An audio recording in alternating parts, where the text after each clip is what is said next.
والسلام على سيدنا وعلى آله وصحبه أجمعين أما بعد. கண்ணியத்துக்குரிய எல்லாம் அல்ல அல்லாஹ்வின் நல்லடியார்களே,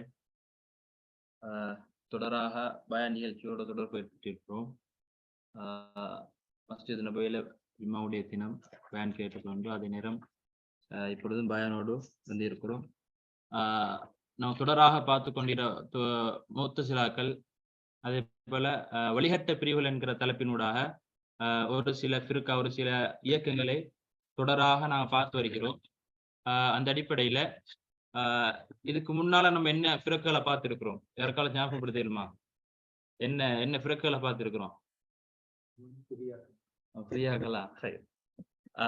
குறிப்பாக சென்ற வகுப்புல முத்தசிலாக்கள் அவங்களுடைய மன்ஹஜ், இஸ்லாத்துக்கும் முத்தசிலாக்களுக்கும் என்ன வித்தியாசம், ஏன் இஸ்லாத்தை விட்டு தூரமாக இருக்கிறார்கள், இயக்கம் என்று நாங்கள் அழைக்கிறோம் என்கிற ஒரு அடிப்படையை பார்த்தோம். அதே நேரத்துல அதுக்கு முந்தி ஹவாரிஜிக்கள்னா யாரு, எப்ப பிரிஞ்சாங்க, அவங்களுக்கும் உண்மையான இஸ்லாத்துக்கும் கொள்கைக்கும் என்ன வித்தியாசம், எப்படி உண்மையான சத்திய இந்த கொள்கையிலிருந்து வேறுபடுகிறார்கள், எப்படியான கருத்துக்களை இந்த சமூகத்துக்கு சொல்லுகிறார்கள் என்கிற அடிப்படையை பார்த்தோம். அதுக்கு முந்தி சியாக்கள்னா யாரு, அவங்களோட கொள்கை என்ன, கோட்பாடு, எப்படி வேறுபடுகிறார்கள், ஏன் இத படிக்கிறதுக்கு என்ன காரணம், இதையே நாங்க விளங்கொண்டு கேட்டா, கண்ணியமான அல்லாஹ்வுடையார்களே, அதுக்கு முந்தி இந்த மாதிரி ஒரு தலைப்பு வச்சோம். என்னன்னு கேட்டா, ஏன் இந்த ஃபிர்காக்கள் இயக்கங்கள் எல்லாம் படிக்கணும், இயக்கங்கள் படிப்பதற்கு என்ன காரணம், நாங்க இயக்கங்களை படிக்கிறோம். சில நேரம் என்னன்னு கேட்டா, சிலாக்களுக்கு எது சத்தியம் ஏன்னு கேட்டா, அல்லாஹுடைய தூதர் ஸல்லல்லாஹு அலைஹி வஸல்லம் வாழ்ற நேரம் எச்சரிக்கை பண்றாங்க, இந்த மாதிரி இயக்கங்கள் வரும், இந்த இயக்கங்களுடைய காலத்துல ஒரு முஸ்லீம், ஒரு முஃமின் எப்படி வாழ வேண்டும் என்கிற அடிப்படையெல்லாம் சொல்லி கொடுக்குறாங்க. அப்ப இஸ்லாம் என்கிற பேரில் சில யகூதிகள், அதே போல இஸ்லாத்துக்கு எதிராக இருக்கிறவங்களுக்கு தெரியும், இஸ்லாம் என்று வருகிற பொழுது முனாஃபிக்குகள், எல்லா ஃபிரக்குகளும் படிச்ச, இதுக்கு முந்தி படிச்ச சியாக்களாக இருக்கலாம், ஹவர்ஜிகளா இருக்கலாம், முத்தசிலாக்களா இருக்கலாம், இப்ப படிக்க போற அஷரியாக்களா இருக்கலாம், அவங்களுடைய எல்லா அடிப்படையும் என்னன்னு கேட்டா ஒரு முனாஃபிக்கெல்லாம் போய் சேரும். யாரு? அப்துல்லா இப்னு சபா என்கிற ஒரு முனாஃபிக். ஏன் அவர் யகூதியா இருந்தாரு, அது இஸ்லாமிய அந்த மார்க்கத்துக்கு மாத்திரம் ஒரு விஷயமான ஒரு விஷயம் அல்ல. இதே போல நசராக்களுடைய இந்த நசராக்கள், அதாவது நஸ்ரானிகள் எடுத்து பார்த்தோம் என்று கேட்டால் கிறிஸ்தவர்கள், அவர்கள் எடுத்து பார்த்தாலும் அவர்களுடைய இயக்கத்திலேயும் பல்வேறுபட்ட ஃபிர்கா, பல்வேறுபட்ட இயக்கங்கள், பிரிவுகள், கோட்பாடுகள் இருக்கிறது. அதற்கு என்ன காரணம் கேட்டா, யூதர்ல இருந்து யகூதி ஒருத்தர், அதே ஒரு யகூதி வந்து அந்த மார்க்கத்தை அப்படியே இல்லாமக்கிறாரு. என்னன்னு கேட்டா காழ்ப்புணர்ச்சி, சத்திய கொள்கைக்கு எதிரான இந்த குரல்கள். ஆக கண்ணியமானவர்களே, இந்த மாதிரி சத்தியத்தை, இந்த மாதிரி வழிகட்ட பிரிவுகள் ஃபிர்காக்களை படிக்கிற நேரம் நமக்கு புரிஞ்சு கொள்ள வேண்டும், சத்திய கொள்கை என்ன என்றது நமக்கு விளங்கும். ஏன்னு கேட்டா, குர்ஆனையும் சுன்னாவையும் பின்பற்றாத வரைக்கும் என்ன செய்யாது, சொர்க்கம் போக முடியாது. மார்க்கம் என்கிற பொழுது தொழுகோன்னு கேட்டா எப்படி தொழணும், நம்ம நினைக்கிற மாதிரி தொழ முடியுமா? நம்ம நினைக்கிற மாதிரி தக்பீர் கட்ட இல்லாது ருக்கு செய்ய முடியாது.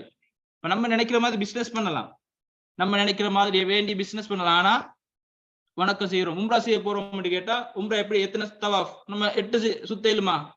7 தான் சுத்தணுமேனு கேட்டா வரையாரு அல்லாஹ்வுடைய தூதர் ஸல்லல்லாஹு அலைஹி வஸல்லம் சொல்லி கொடுத்திருக்கிறார்கள். அப்ப இன்றைக்கு அப்படியே நடக்குதுன்னு பார்த்தா, இப்ப அல்லாஹ்வை எப்படி ஈமான் கொள்ளணும், அல்லாஹ்வை எப்படி ஈமான் கொள்ளணும், அல்லாஹ்வை ஈமான் கொள்வது மிக முக்கியமான ஒரு அம்சம், மறுமையினால் ஈமான் கொள்வது மிக முக்கியமான பகுதி. ஆனா இன்னைக்கு அதுதான் நடக்குதான்னு கேட்டா, சில இயக்கங்கள் அல்லாஹ்வுடைய எப்படி ஈமான் கொள்ள வேண்டுமோ அப்படி ஈமான் கொள்ளவில்லை. எப்படி மறுமையினால ஈமான் கொள்ள வேண்டுமோ நம்ம எல்லோருமே மறுமையினால ஈமான் கொண்டிருக்கிறோம். ஆனா ஃபிரக்கள் பாத்தினியான சில கூட்டம் இருக்கிறார்கள், அவர்கள் எப்படி மறுமையினால நம்பிக்கொண்டிருக்கிறார்கள் கேட்டா, உங்களுக்கு தெரியும், இந்துக்கள்கிட்ட ஒரு கோட்பாடு கார்மா, அதாவது நம்ம செய்யறது நமக்கு தொடரும், மோக்ஷா அப்படின்ற கோட்பாடு இருக்குது. அந்த மாதிரி கொள்கைகள் எல்லாம் அவர்கள் வைத்துக் கொண்டிருக்கிறார்கள், முஸ்லிம்களாக இருந்து கொண்டு. ரைட்டா? அப்ப இந்த மாதிரி பல்வேறுபட்ட ஃபித்னாக்கள், பல்வேறுபட்ட குழப்பங்கள் இருப்பதனால என்னென்ன எந்த மாதிரி குழப்பங்கள் விளைவிக்கக்கூடிய இன்னொரு விஷயம் என்று கேட்டா, இந்த மாதிரி சொல்லக்கூடியவர்கள் அல்லாஹ்வை வேற மாதிரி நம்பிக்கொண்டிருக்கிறவர்கள் குர்ஆன் சுன்னாவில் இருந்து ஆதாரம் காட்டுகிறார்கள். அதனால நம்ம புரிஞ்சு கொள்ள வேண்டும், எது சத்திய கொள்கை, அல்லாஹ்வுடைய தூதர் இந்த உலகத்துல எதை விட்டு சென்றார்கள், எப்படி அல்லாஹ்வுடைய தூதர் அதே நேரத்துல அல்லாஹ்வுடைய தூதர் ஸல்லல்லாஹு அலைஹி வஸல்லம் அவர்களுடைய மரணத்துக்கு பின்னால சஹாபாக்களோட பங்கு எப்படி இருந்துச்சு இந்த கொள்கை, இந்த இஸ்லாமிய மார்க்கத்தை பக்குவப்படுத்துவதில். அல்லாஹ்வுடைய தூதர் ஸல்லல்லாஹு அலைஹி வஸல்லம் அவர்கள் மரணத்துக்கு பின்னால நம்ம எல்லோருமே இன்றைக்கு வரைக்கும் 5 வேளை தான் தொழுது கொண்டு இருக்கிறோம். யாராவது 4 வேளை தொழுறோம் இல்லையே? 5 வேளை ஏன் தொழுறோம்னு கேட்டா, அல்லாஹுடைய தூதருடைய காலத்துக்கு பின்னால சஹாபாக்கள் என்ன செஞ்சாங்கன்னு கேட்டா, எல்லாருமே ஒன்றுபட்டாங்க. 5 வேளை தான் அல்லாஹுடைய தூதரும் தொழுதார்கள். நம்மளும் 5 நேரம் தொழ வேண்டும் என்று. ஆனா யாராவது 2 சஹாபாக்களுக்கு மத்தியில இல்ல நாங்க 3 தான் தொழுவோம் அப்படின்னு சொல்லி, இன்னும் ஒரு சஹாபி நாங்க 5 தொழுவோம் அப்படி சஹாபாக்கள் இடையில பிளவுபட்டிருந்தால் சுப்ஹானல்லாஹ், இன்னைக்கு நம்ம ஒரு கூட்டமா அப்படி வந்திருப்போம். இந்த சஹாபி இந்த 3 தொழுதாரு, நம்ம ஆதாரம் காட்டுவோம், அப்படியே இல்லையா?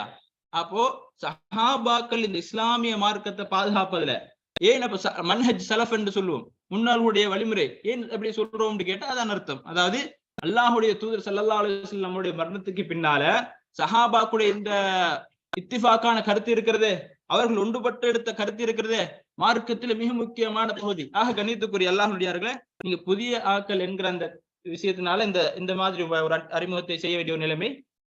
அந்த அடிப்படையில இன்றைய தினம் இன்ஷா அல்லாஹ் அஷ்அரியாக்கள் என்கிற ஒரு இயக்கத்தை நாங்க பார்க்க இருக்கிறோம்.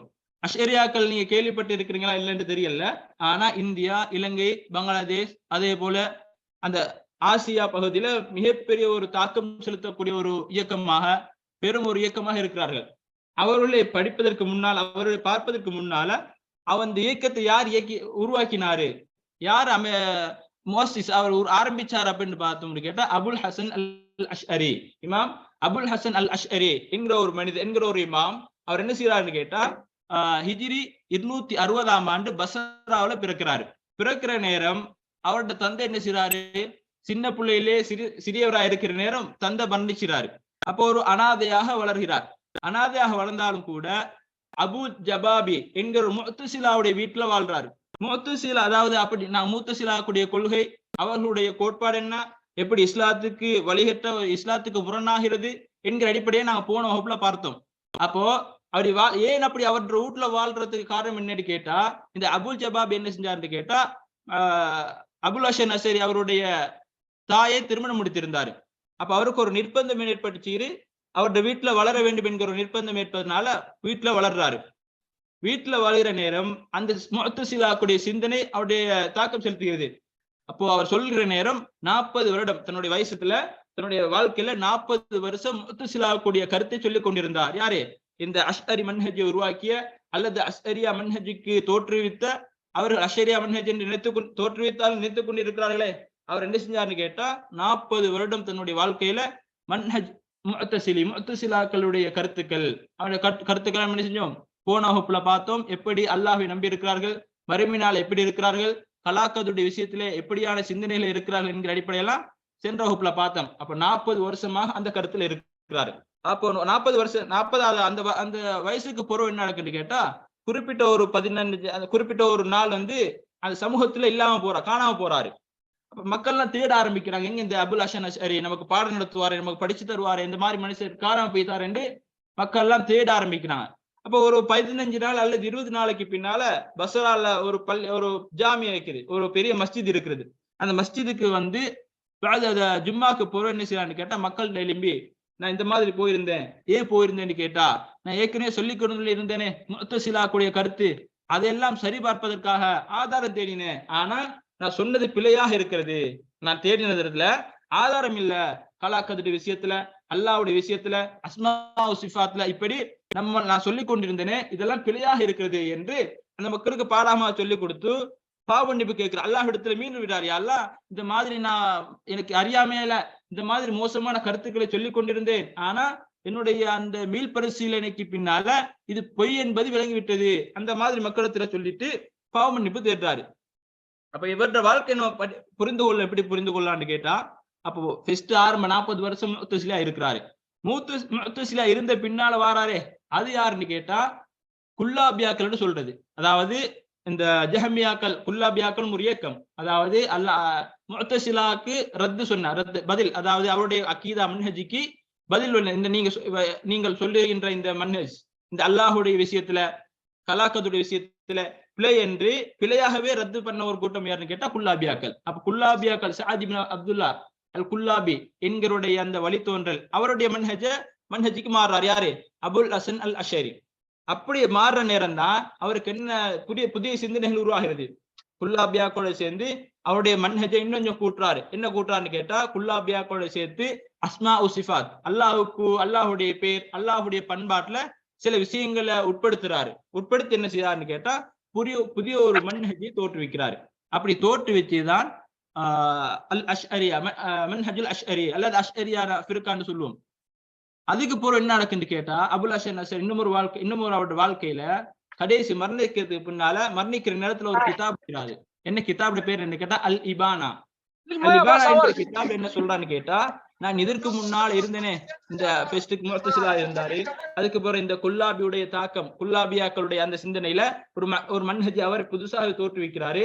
கடைசி மரணிக்கிற இடத்துல என்ன சொல்றாருன்னு கேட்டா, இந்த மாதிரி நான் ஏற்கனவே சொல்லிக் கொடுத்த மன்ஹஜ் இருக்கிறது, அதெல்லாம் பிழையான ஒரு மன்ஹஜ். ஒரு மனிதனுடைய வெற்றி எங்க இருக்குன்னு கேட்டா, குர்ஆனையும் சுன்னாவையும் மனிதன் பின்பற்றி வாழ்கிற பொழுதுதான் வெற்றி பெற்ற மனிதனாக மாறுகிறான் என்று யாரு கடைசி மரணிக்கிற நேரம் உண்மையான அஹ்லு சுன்னா வல் மன்ஹஜ் இஸ்லாம் சொல்லுகின்ற அந்த அடிப்படையில மரணிக்கிறாரு.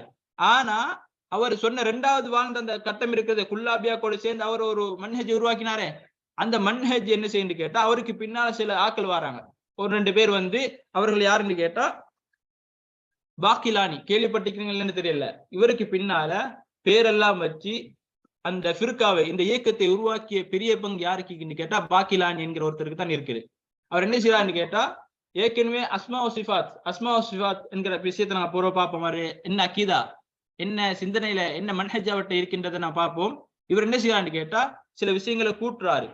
இமாம் அபுல் ஹசன் அஷரி அவர்கள் என்ன செய்தார்களோ அதோட சில விஷயங்களை கூட்டி அந்த மன்ஹஜை புதுப்பிக்கிறாரு. அவருக்கு பின்னால ஜுவைனி, அதே போல குஷைரி. இந்த குஷைரி என்பவர் என்ன செய்யறாருன்னு கேட்டா, தசவுஃப், கேள்விப்பட்டீங்கன்னா என்ன தெரியல, அதாவது சூஃபியாக்கள் சொல்லுவோம், நக்சபந்தியாக்கள், காதிரியாக்கள் இவங்கெல்லாம் யாருன்னு கேட்டா தசவுஃப், ஒரு இமாம கண்ணியப்படுத்தி அவருக்கு சுஜூது பண்றது, அவரு தர்கா போராக்கள், தேவ்பந்தி, இவங்கெல்லாம் யாருன்னு கேட்டா சூஃபியாக்கள். அப்ப சூஃபியாக்களோட சேர்க்கிறாரு இந்த மன்ஹஜ் அஷ்அரியாவை சூஃபியாக்களோட சேர்க்கிற ஆள் யாருன்னு கேட்டா குசைரி என்பவர். குசைரிக்கு பின்னால் இன்னும் ஒருத்தர் வராரு, யாருன்னு கேட்டா அபுல் ஹாமித், அதாவது இமாம் கசாலி, கேள்விப்பட்டிருப்பீங்கன்னு நினைக்கிறேன். இமாம் கசாலி என்ன செய்யறாருன்னு கேட்டா, அவங்க ஒரு ஃபல்சஃப், அதாவது தத்துவவியல் பேசுவாரு. மார்க்கத்துல ஒரு விஷயத்தை நம்ம கையாளுறோம். அல்லாஹ் இருக்கிறான்னு கேட்டா, அல்லாஹ் எப்படி இருக்கிறான், வானம் எப்படி, ஒரு அடியான் எப்படி, கலாக்கதிர் எப்படி நம்புறது, அது கலாக்கதிர் நம்புன்னு கேட்டா ஒரு ஒரு ஒரு ஆயாக நம்புவார் அவர். அந்த எப்படி நம்புறான்றத நான் பின்னுக்கு பார்ப்போம். இப்ப இஸ்லாத்துல தத்துவவியலை கொண்டு போடுறாரு. யார் அது? ஹாமித், அதாவது அபு ஹாமித் இமாம் கசாலி அவர்கள். அவருக்கு பின்னால் இன்னும் ஒருத்தர் வராரு, யாருன்னு கேட்டா முஹம்மத் அர்-ராசி. இவர் என்ன செய்யறாருன்னு கேட்டா, தத்துவார்த்தம் பேசுறாரு, அதே நேரத்துல அந்நுஜூம், அதாவது நம்ம தமிழா சொல்றதா இருந்தா இந்துக்கள் தேய்க்கிற ஒரு சிந்தனை, ஒரு புள்ள பிறந்தா அந்த பிள்ளைக்கு என்ன செய்வோம், அது என்ன எடுக்கிறது, ஒரு பிள்ளையுடைய அந்த ஜாதகம் எப்படி உருவாகிறது, ஜாதகம் நம்ம இடத்துல இல்ல, மிகப்பெரிய ஒரு இணை வைப்பு என்ன கேட்டா ஜாதகம். ஒரு புள்ள பிறந்தா அந்த புள்ளை பிறந்த இடம், பிறந்த நேரம், பிறந்த தேதி எல்லாத்தையும் வச்சு இந்த கோள்கள், இந்த கிரகம் எங்க இருக்குது என்றதை பார்த்து அவங்களுக்கு அந்த பிள்ளைக்கு என்ன செய்வார்கள். அப்ப இவர் என்ன சொல்றாருன்னு கேட்டா, இன்னலி குல்லி கவாக்கிம், எல்லா நட்சத்திர எல்லா கோள்களுக்கும் அர்வா, உயிர் இருக்கிறது. அந்த உயிர் எந்த அளவுக்குன்னு கேட்டா, துஅஸ்ஸிரு ஃபி ஹவாதிஸில் அர்தியா, உலகத்துல நடக்கிற எல்லா விஷயங்களுக்கும், எல்லா இதுக்கும் அந்த கோள்கள் தான் என்ன செய்யறது, காரணமாக இருக்கிறது என்கிற மோசமான மன்ஹஜை இந்த சமூகத்துக்கு இன்றைக்கும் நான் பார்க்கிறோம். அந்த நட்சத்திர விஷயங்களோட அந்த கோள்கள் கணக்கு பார்க்கறது, ஜாதகம் பார்க்கறது, சில முஸ்லிம்கள் இடத்துல இருக்கிறத பார்க்கிறோம். சிஹிர், இந்த சூனியம், அதே நேரத்துல இன்னொரு என்ன வழிகேடு எல்லாம் காரணம் என்னன்னு கேட்டா இவரு. ஆனா கடைசி நேரத்தில் இவரும் என்ன செய்யறான்னு கேட்டா, அத மன்னிப்பு கேட்கிறார் எல்லா இடத்துல. இந்த மாதிரி மோசமான இவருக்கு சிஹிர், இதுக்கு ஒரு கிதாபை எழுதியிருக்கிறாரு. குறிப்பாக இஸ்லாமிய அறிஞர்களை பொறுத்த மட்டும் கணிதம், விஞ்ஞானம், வானவியல் அப்படி படிக்கிற நேரம் இவற்ற பேர் வரும். ஆனா இவர் ஒரு அகீதா ரீதியாக வழிகட்ட மனிதனா இருந்தாரு. இஸ்லாத்துல ஒரு இந்துக்கள்கிட்ட இருக்கிற அல்லது மோசமான ஒரு இணை வைப்பை இந்த சமூகத்துக்கு சொல்லிக் கொடுத்தவர். ஆனா அவருடைய வாழ்க்கையை படிக்கிற நேரம் கடைசியில் என்ன செஞ்சாருன்னு கேட்டா, பாவ மன்னிப்பு கேட்கிறார். இந்த மாதிரி மோசமான வழிகாட்டில் இருந்து இருக்கிறோம் என்பதாக அல்லாஹ்விடத்தில் மன்னிப்பு கேட்கிறாரு. சரி, இவங்க எல்லாம் யாருன்னு கேட்டா, இந்த முகமது இப்னு ராசி, அதே நேரத்துல கசாலி, குசைரி, பாக்கிலானி, ஜுவைன், இவங்க யாருன்னு கேட்டா இமாம் அபுல் ஹசன் அசரிக்கு பின்னால இந்த மன்ஹஜை ஊக்குவித்தவர்கள், இந்த மன்ஹஜுக்கு உயிரோட்டம் கொடுத்தவர்கள். சரி, இப்ப அவர்களுடைய கொள்கை என்ன, எப்படி அவருடைய கொள்கை ஆக்கியிருந்தாங்க அப்படின்னு பாக்குற நேரம், இவர்களை அதாவது எல்லா இடத்துலயுமே ஒரு முரண்பட்டவர்கள் கிடையாது. சில இயக்கத்தை பார்ப்போம்னு கேட்டா, சில இயக்கம் ஃபிர்கா வெடிப்பாங்கன்னு கேட்டா, முழுமையாக இஸ்லாத்துக்கு அல்லாஹ்வே சில இயக்கம், அதாவது ஜெய்தியான ஒரு இயக்கம் இருக்கிறார்கள். அவருக்கு பின்னாலே நம்ம பாக்குற நேரம் அப்து ஷைத்தான், ஷைத்தானை வணங்கக்கூடியவர்கள். அப்ப வணங்குறது யாருன்னு கேட்டா ஷைத்தான்.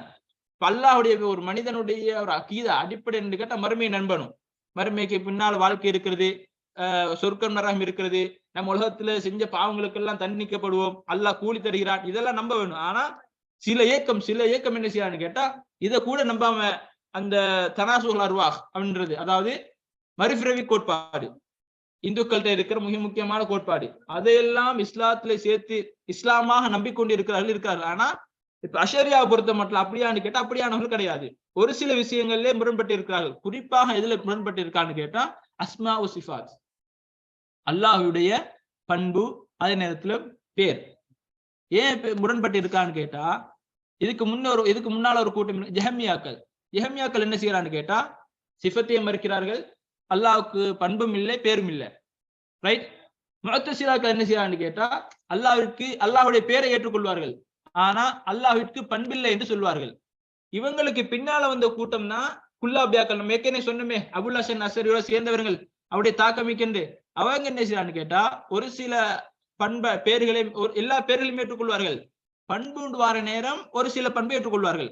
அதே போல அஷ்அரி, அதாவது மன்ஹஜ் அஷ்அரியை பொறுத்த மட்டும் இவங்களும் அதே மாதிரி ஒரு சில பண்பாடுகளை எல்லா பேர்களையும் ஏற்றுக்கொள்வார்கள்.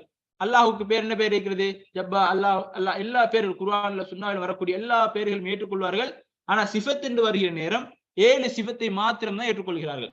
ஏன் 7 சிஃபத்தை ஏற்றுக்கொள்கிறார்கள் என்று பார்த்தா, இப்போ உதாரணமாக அல் ஹயாத், அல்லாஹ் உயிரோடு இருக்கிறான், வாழ்கிறான் என்கிற அந்த சிஃபத்தை ஏற்றுக்கொள்கிறார்கள்.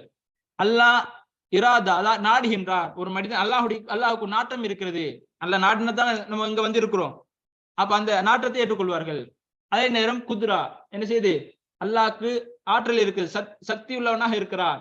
அதே நேரத்துல இல்ம், அல்லாஹ் அலீமாக இருக்கிறார், யாவற்றையும் அறிந்தவனாக இருக்கிறார். அதே நேரத்துல அல்லாஹ் கலாம், அதாவது அல்லாஹுடைய பேச்சு, பார்வை, செவிப்புலன், இந்த 7ஐயும் ஏற்றுக்கொள்கிறார்கள். ஏன் 7ஐ ஏற்றுக்கொள்ளாம, அல்லாஹ் இரக்கமாக இருக்கிறானே அதை ஏற்றுக்கொள்ள மாட்டார்கள். அல்லாஹ் கோபப்படக்கூடியவனாக இருக்கிறானே, உங்களுக்கு தெரியும், அல்லாஹுடைய தூதர் ஸல்லல்லாஹு அலைஹி வஸல்லம் ஷஃபாஅத், மறுமை நாளுடைய அந்த தண்டனையை, அந்த வேதனை சொல்லிய நேரத்துல எல்லா மக்களுமே கஷ்டப்பட்டு கொண்டிருக்கிறார்கள். அப்போ மக்களுக்கு யாருக்கு உதவி செய்யணும்னு தெரியல. மக்கள் எல்லாம் என்ன சொல்லுவான்னு கேட்டா, நம்ம யாராவது ஷஃபாத்து செய்யக்கூடிய ஒரு மனிதனை தேடுவோம் அப்படின்னு அல்லாஹ்விடத்துல தேடி போற நேரம் சில மக்கள் சொல்லுவாங்க, நம்ம ஆதம் அலைஹிஸ்ஸலாம் கிட்ட போவோம். ஆதம் அலைஹிஸ்ஸலாம் கிட்ட போயிட்டு மக்கள் கேட்பாங்க, ஆதம் அலைஹிஸ்ஸலாம் அவர்களே, ஆதமே, அல்லாஹ் உங்களை படைத்து இருக்கிறான், உங்களுக்கு அவனுடைய அந்த உயிரிலிருந்து ஊதி இருக்கிறான், உங்களை மலக்குமார்களை கொண்டு கண்ணியப்படுத்தினான், இப்படி சிறப்புகள் எல்லாம் அல்லாஹ் உங்களுக்கு தந்திருக்கிறானே, எங்களுக்காக ஷஃபாத்து பண்ணுங்க, எங்களுக்காக பரிந்துரை பேசுங்க அல்லாஹ்விடத்துல என்று சொல்ற நேரம் ஆதம் அலைஹிஸ்ஸலாம் என்ன சொல்லுவாரு தெரியுமா, இன்ன ரப்பி கலப யௌம, அதாவது என்னுடைய அடியா அல்லாஹ் இருக்கிறானே இன்றைய தினத்துல கோபப்பட்டு இருக்கிறான், கலப யௌம கலபன், எந்த அளவுக்கு கோவம்னு சொன்னா, லம் யகலப், அதாவது லம் யகலப் மிஸ்லஹு கப்ல, இதுக்கு முன்னால கோபப்படாத அளவிற்கு அல்லாஹ் ரப்புல் ஆலமீன் கோபப்பட்டு இருக்கிறான் என்று ஆதம் அலைஹிஸ்ஸலாம் சொல்லி கொடுப்பாங்க. அப்ப இந்த கோபம் என்ன, அல்லாஹ் கோபப்பட்டான்னா என்ன செய்யப்படாது, அல்லாஹ் கோபம் தான் பண்றான், இதுல நம்ம மாற்று கருத்து பண்றதுக்கு ஏதாவது மிக்கிறார். ஆனா முஅத்தஸிலாக்கள், இந்த அஷ்அரியாக்கள் அல்லாஹ் கோபப்பட்டானான்னு கேட்டா இல்ல, அதை ஏற்றுக்கொள்ள மாட்டார்கள். அல்லாஹ் இரக்கமாக இருக்கிறானான்னு கேட்டா அந்த பண்பை ஏற்றுக்கொள்ள மாட்டார்கள். சரி, இப்ப 7 பண்பை நீங்க எப்படி ஏற்றுக்கொண்டீங்க, 7 பண்பை ஏற்றுவீங்கன்னு சொல்றீங்களே, இந்த 7 பண்பையும் எப்படி ஏற்றுக்கொண்டிருக்கிறீங்க அப்படின்னு கேட்டா, உலகம் ஈர்ப்பதற்கு ஒரு குத்ரா தேவை, ஒரு ஆற்றல் தேவை. உலகம் ஈர்ந்து கேட்டா எப்படி இருந்துச்சு, அந்த ஆற்றல் குத்ரா என்கிற பண்பை அதனூடாக ஏற்றுக்கொண்டிருக்கிறார்கள். ஒரு குத்ரா, ஒரு சக்தி, காதிராக ஒருத்தன் சக்தி வாய்ந்ததாக இருக்கிறான் என்று கேட்டா அவனுக்கு ஹயாத், அவனுக்கு உயிர் இருக்க வேண்டும். சரி, உயிர் இருக்கிற ஒருத்தன் இப்ப ஹிக்மத்தோட இருக்கிறான், அதாவது சில ஏற்றந்தால பாக்குறோம், மழையை பெய்ய வைக்கிறான், வெயிலை இரவை பகலை மாறி மாற வைக்கிறான், அப்ப என்ன வேண்டும், இல்ம் வேண்டும். அதனால அலீம் என்கிற அந்த பண்பை ஏற்றுக்கொள்வார்கள். சரி, இதெல்லாம் ஈக்கிறதுனால என்ன செய்வார்கள், இப்படியா எல்லாம் பேச, அதாவது ஆற்றல் இருக்கிறவன், அறிவுள்ளவன், உயிரோட வாழ்றவன் அவனுக்கு என்ன வாஜிபாகிறது? அப்படியான ஒரு மனிதன் என்ன செய்யணும் தெரியுமா? பார்க்க வேண்டும், பேச வேண்டும், கேட்க வேண்டும். அதனால 7 பண்புகளையும் ஏற்றுக்கொள்கிறார்கள்.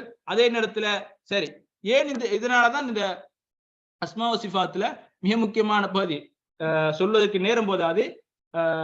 சில விஷயங்கள் ததாபுக், தவாமுன் அப்படின்ற ஒரு 3 பகுதி இருக்குது. அது மிக ஒரு நீண்ட பகுதி என்பதனால குறிப்பிட்ட நேரத்தில் சொல்ல முடியாது. ஒரு விஷயம், ஒரு அல்லாஹுக்கு ஹயாத் இருப்பதனால என்ன செய்ய வேண்டும்? பார்க்க என்கிற அந்த பண்பு அவசியமாகிறது. இப்படி அந்த என்கிற அந்த அடிப்படையினூடாக 7 பண்புகளையும் ஏற்றுக்கொண்டார்கள். ஆனா மற்ற எல்லா பண்புகளையும் என்ன செய்தார்கள் கேட்டா மறுத்து விட்டார்கள். அப்ப நம்ம எப்படி இதுக்கு ரத்து பண்ணுவது? இதை எப்படி நம்ம புரிஞ்சு கொள்வதுன்னு கேட்டா, உண்மையிலேயே இவர்கள் சரியானவர்களாக இருந்தால், இவர்கள் சொல்லுகின்ற இந்த வாதத்தில சரியான மக்களாக இருந்தால் என்ன செய்ய வேண்டும்? இப்போ 7 பண்பும் யாருக்கு? இதெல்லாம் ஏன்னு கேட்டா, மக்கள், ஒரு மனிதன் புத்தியை பயன்படுத்தினால் தான் என்ன செய்யப்பட வேண்டும்? சில பண்புகளை கழித்து விட்டு சில பண்புகளை ஏற்றுக்கொள்வான், அப்படித்தானே? ஆனா இது யாருக்கு? இமாம் அபுல் ஹசன் அஸ்ஸரி அவர்களுக்கு பட்டுச்சுரா, அல்லது ஜுவைனிக்கு பட்டுச்சுரா, அல்லது அவருக்கு பின்னால் நம்ம ஏற்கனவே பேர் சொன்னோமே அவருடைய மூளைக்கு பட்டு அவருடைய புத்திக்கு பட்டு தான் இந்த 7ஐ ஏற்றுக்கொண்டார்களான்னு தெரியல. ஏன்னு கேட்டா, நம்மட புத்திக்கு என்ன போட்டா, இப்போ இறக்கமா இந்த பார்க்கிறவர், கேட்கிறவர், ஆற்றல் உள்ளவர், அறிவுள்ளவர் இறக்கமாயிக்கணும், அப்படியா இல்லையா? மத்த கோபப்பட வேண்டும். மற்ற பண்புகளையும் ஏற்க வேண்டும். அது நம்மட மூளைக்கு பட்டது. அதனாலதான் மிக முக்கியமான பகுதி என்னன்னு கேட்டா, இமாம் இப்னு தய்மிய்யா ரஹிமஹுல்லாஹ் அவர்கள் இவங்களுக்கு ரத்து பண்ற நேரம், ஒரு மனிதன் இஸ்லாத்தை அணுகிற நேரம், குர்ஆனை, அதாவது இல்முல் கைப், அதாவது அமூருல் கைபியாத் அணுகிற நேரம் புத்தியை பயன்படுத்தவே கூடாது. புத்தியை பயன்படுத்தணும்னு கேட்டா, ஒரு விஷயத்துல எனக்கு ஒரு மாதிரி படும், உங்களுக்கு ஒரு மாதிரி படும். அல்லாஹ்ட விஷயத்துல நான் ஒரு மாதிரி விளங்குவேன், நீங்க ஒரு மாதிரி விளங்குங்க. அதனால்தான் மிக முக்கியமான பகுதி குர்ஆன், சுன்னா எதை சொல்லித் தருகிறதோ, அல்லாஹுடைய தூதர் ஸல்லல்லாஹு அலைஹி வஸல்லம் அவர்கள் உலகத்துல வாழ்கிற நேரம் எதை நமக்கு அல்லாஹுடைய சிஃபத்தாக, பண்பாக சொல்லிக் கொடுத்தார்களோ, தவக்குஃப், அதோட நின்று கொள்ள வேண்டும். அதை தாண்டி நம்ம யோசிக்க போனோம்னு கேட்டா, இதெல்லாம் ஏற்றுக்கொள்வோம், இதெல்லாம் ஏற்றுக்கொள்ள மாட்டோம் என்று கேட்டா, மார்க்கத்திலே வழிகேற்றக்கூடிய அடையாளமாகவும் வழிகேற்றுடைய உச்சகட்டத்திலே விருப்பம் என்பதை புரிந்து கொண்டு இன்ஷா அல்லாஹ் வருகின்ற ஒரு கிழமை இன்ஷா அல்லாஹ் அதனுடைய தொடராக அக்கீதாவுடைய கத்ருடைய விஷயம், அதே போல ஒரு அடியானுடைய செயற்பாடு எப்படி அல்லாஹுடைய நாட்டமா அல்லது நம்மளே நினைச்சு செய்யறோமா என்கிற சில விஷயங்கள் இருக்குது. அதையெல்லாம் இன்ஷா அல்லாஹ் வருகின்ற வகுப்பில் பார்ப்போம். வாஹிர் தவானா அல்ஹம்துலில்லாஹி ரப்பில் ஆலமீன்.